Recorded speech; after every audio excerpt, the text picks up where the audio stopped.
What's up guys, Steve here. Hope you had a blessed Thanksgiving, and we have a breaking news update that just came out moments ago. We have received word that a lot of these election issues, they're going to be making their way all the way to the Supreme Court.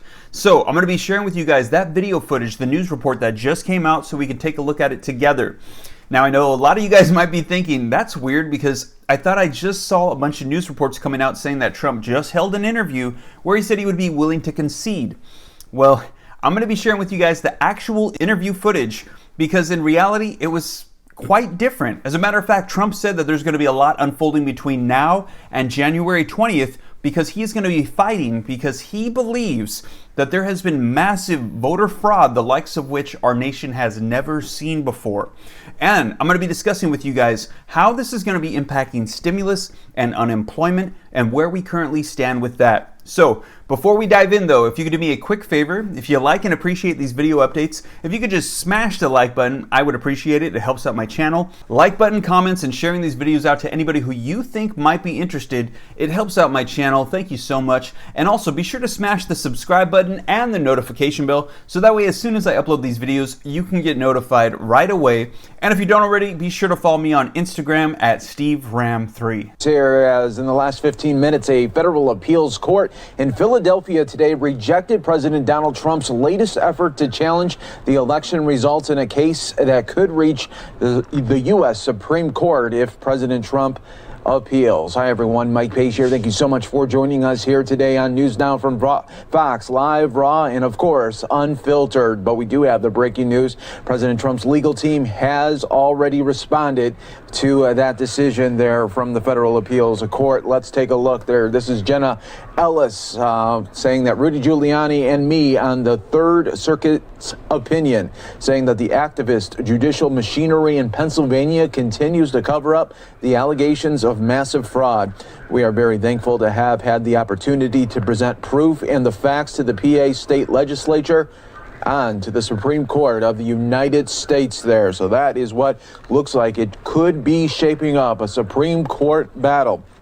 Will the Supreme Court pick this case up? We'll wait and see on that. So a lot of moving parts right here, but that was the breaking news event right there on this Friday. A busy day already shaping up. Thank you again for joining us worldwide as we always try to bring you the events as they are happening. And that one right there, big news right there. President Trump vows to continue on, and will he be marching and his legal team to the Supreme Court, and will they be able to hear it? It's all going to break down in the next couple of weeks, and we'll be with you every step of the way right here on News Now from Fox, everybody. Well, there you guys have it. Let me know your thoughts in the comments down below. Do you think that if President Donald Trump takes us to the Supreme Court, that the odds are going to be in his favor to turn these election results, which he is saying are fraudulent? Now, I know a lot of you guys might think this is very odd because we saw news reports today and yesterday coming out like this.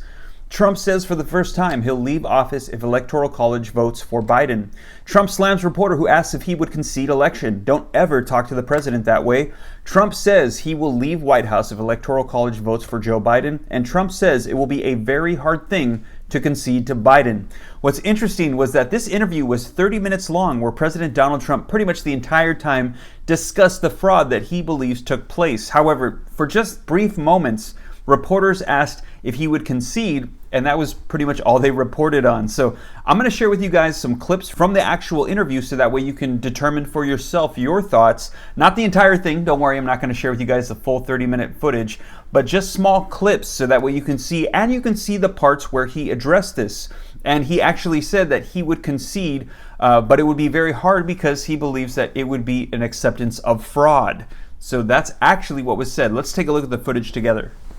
If the Electoral College votes for Joe Biden on December 14th, will you concede the election? It's going to be a very hard thing to concede because we know there was massive fraud. Just to be clear, if the Electoral College votes for Joe Biden, will you concede?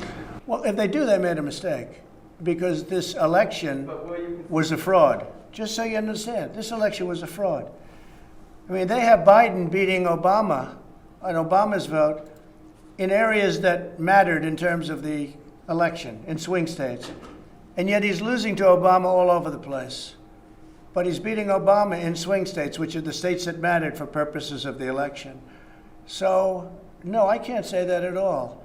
I think it's a possibility. They're trying to look between you people. Don't talk to me that way. You're just a lightweight. Don't talk to me that way. Don't talk to. I'm the president of the United States. Don't ever talk to the president that way. All right, I'm going to go with another question. Go ahead. So, if the Electoral College does elect President-elect Joe Biden, are you not going to leave this building? Just so you, certainly I will. Certainly I will, and you know that. But I think that there will be a lot of things happening between now and the 20th of January, a lot of things. So as to whether or not I can get this apparatus moving this quickly, because time isn't on our side, everything else is on our side, facts are on our side. This was a massive fraud. This should never take place in this country. We're like a third world country.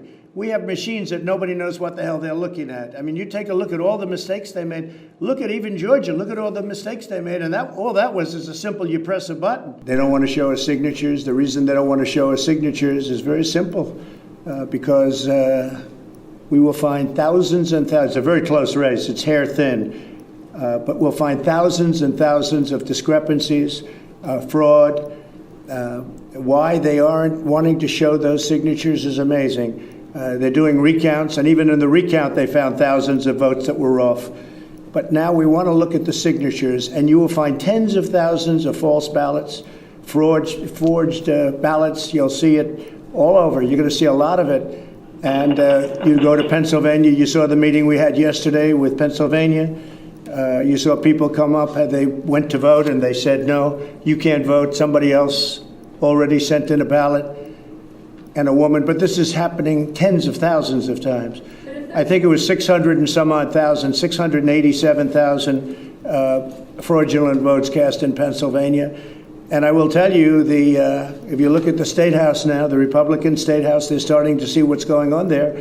But they've really known it for a long time. Then you go to Michigan, and you look at what happened in Wayne County in Detroit. I went through a list. I won almost every county. And you see it almost by 78%, 72%, 68% going through the list. Then you get to Wayne, and something happened. Tremendous numbers. You saw the canvassers. They refused to sign their document because they said, we can't sign a fraudulent document. Horrible things went on. That's in Wayne County, Detroit. But you look at the votes that were just tabulated, and they were left today. Look at all the counties. I won almost all of them, except Detroit was so egregious. It was phony. Look at what's going on in Wisconsin. Wisconsin, they're finding tremendous discrepancy. Well, there you guys have it. Let me know your thoughts. 687,000 is what they're saying, fraudulent votes in Pennsylvania. Now, if that's the case, that is huge. That is extremely major fraud. That's a huge issue. Do you think that this is real and legitimate and this needs to go to the Supreme Court? Or do you think that this is made up and that there is no fraud that's taking place and that Trump is just trying to drag this out when really he needs to concede? Let me know your thoughts in the comments down below. Now, you might be wondering, how is this going to be impacting stimulus and unemployment? Well, this is going to be taking a lot of attention away. However, Congress is going to be back in session starting Monday, and they are trying to make progress on stimulus. And we've received word that Republicans in the Senate are actually working on putting together a new stimulus package with a price tag around $1 trillion. Now, the provisions that are going to be included, as soon as I get word of it, I'll be sure to share here on the channel. But what they're saying is they want to have a stimulus package agreement before Christmas. They want to have something done before the end of the year to have things set and ready for 2021. Now, link in the description below to the article I'm going to be referencing that has some incredible graphics. This just came out this morning, which shows us the current status of unemployment in America and how this is really going to be the major issue, because this is going to be impacting millions and millions of Americans if they don't provide extended provisions in a stimulus package. All right, so this first chart right here is new jobless claims that come out every single week. This is the ones that you hear reported on from the Department of Labor. And you can see at the peak of the pandemic, we had 7 million in 1 week, almost 7 million. Right now, last week, we had 778,000. And that is That's about the highest it ever was before the pandemic, 700,000. Now 7 million, that's just blows the old record out of the water. But keep in mind, these are only new claims. This is not the entire amount of people that are still without jobs. Now, to get a better idea of that, let's take a look at this right here. It says all continuing claims in 2020.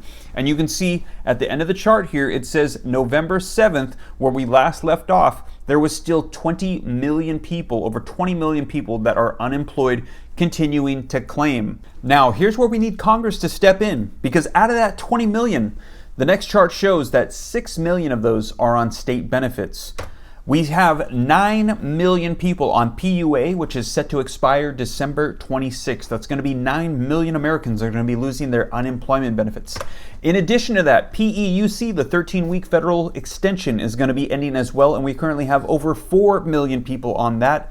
So that right there puts us at roughly about 13, 14 million people that are going to be losing their benefits at the end of the year if Congress does not provide some sort of stimulus package that has additional unemployment provisions. So we are hoping that Congress is going to be providing a stimulus package to extend out those benefits.